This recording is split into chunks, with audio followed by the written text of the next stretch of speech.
30 years in Florida from New York City, I want you all to welcome Melanie Baker. Good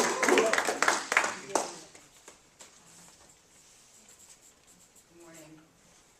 I'm going to speak today about dogs and dog owners. Fellow Toastmasters, I was never into dogs. I didn't grow up around dogs. I wasn't familiar with them. I lived in Manhattan. There were no dogs allowed in my building. I didn't have any friends with dogs. It just wasn't something that was in my world. I moved to Florida, and in Florida, everybody has a dog. But I wasn't comfortable with dogs because I wasn't around them. I was actually somewhat afraid of dogs. But dog owners, they think that everybody should love their dog. And I felt like, I'm a good person. It doesn't make me a bad person just because I don't love your dog. Why do I have to love a dog? I just wasn't familiar. I wasn't comfortable. They bark. I was afraid they were going to bite me. I mean, all of these things are not logical. But dogs weren't part of my world. So why is it that every dog owner thinks that I should love their dog? I'm intelligent enough to understand that you love your dog. We all have things that we love. But do I have to love yours? I don't like them barking at me. I'm afraid they're going to bite me. I don't like the slobber. I don't like the tongues and the lick. I don't like it. So as I came to Florida, I become this person who is not normal because I'm not comfortable with everybody's dog. I meet my husband. He has 4 big dogs. I mean big dogs, 4 of them. One was a pit bull, one was a Great Dane, and 2 big mutts. And the funny thing is that, at least I didn't know what the reputation of a pit bull was. I didn't know a pit bull from a chihuahua. To me, they were just all big dogs. So I'd go over to his house, and I kind of got comfortable with going there and not worried that they were going to bite me, even though I was a little skeptical. Although I had been known on several occasions to become quite intoxicated and run around the block with his 4 dogs and come back panting as one of them. I still never wanted a dog because I knew that there was going to be a lot of responsibility and work that comes along with dogs, because living life, you hear mothers say, oh, my kids wanted a dog, I got them a dog. And guess who takes care of the dog? The mother, every time. So as we grew up, I was like, no, we're not having a dog in this house, because I knew I certainly didn't want that dog or responsibility.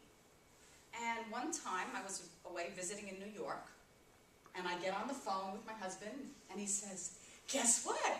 We got a puppy! And I was like, oh boy. I come home, he picks me up at the airport, and we walk into the house, and I'm looking around for my little puppy. I don't see a puppy.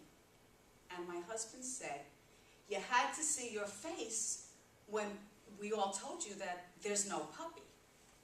I wasn't happy that there was no puppy. I don't remember this, but he let me know.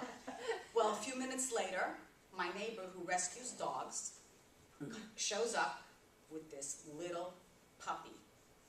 This was the cutest thing that I had ever seen in my life. And of course the kids and my husband are, can we keep it? Well, of course I didn't just bring the puppy into the house without your approval. Can we keep it? The cutest thing I ever saw. And here I am. I know there's lots of stuff that goes along with taking care of something. I raised 3 kids. I know there's work. I don't know what it is. I don't know what dogs need, but I know that they're going to have needs. I know they have to eat. So the family joke is, Mom doesn't lug dog food. I said, I'm not lugging dog food. I knew there's going to be so many things that have to happen, but at least if I set the boundaries and said, okay, I'm not going to do this and I'm not going to do that, I'll wind up doing all the other things that I don't know I'll have to do, like sweeping all the dog hair, like taking it to the vet if it's sick.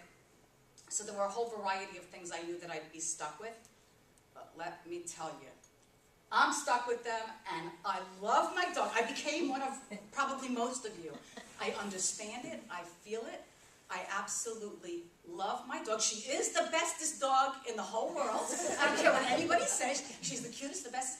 And she comes when I call her. I mean, I just thought that all dogs come when you call them. I went to visit my sister-in-law, and I opened the door. I was in the house, I opened the door. The dog ran out. So my sister-in-law flipped out. I said, what's the matter? She said, you can't let the dog out. I said, well, I'll just go outside and call. Boomer, Boomer, I'm calling the dog. The dog takes off, doesn't respond. This was new to me. I had no idea that you call a dog and the dog doesn't come. My dog, whenever I call, she can be across the street in the park. Whenever I call her, she comes right back to mommy.